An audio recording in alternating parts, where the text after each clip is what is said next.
that's it, guys. Another practice session in the books. The sprocket change definitely helped.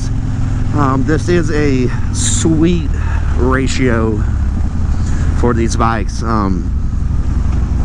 It doesn't hit the tire as hard, but you can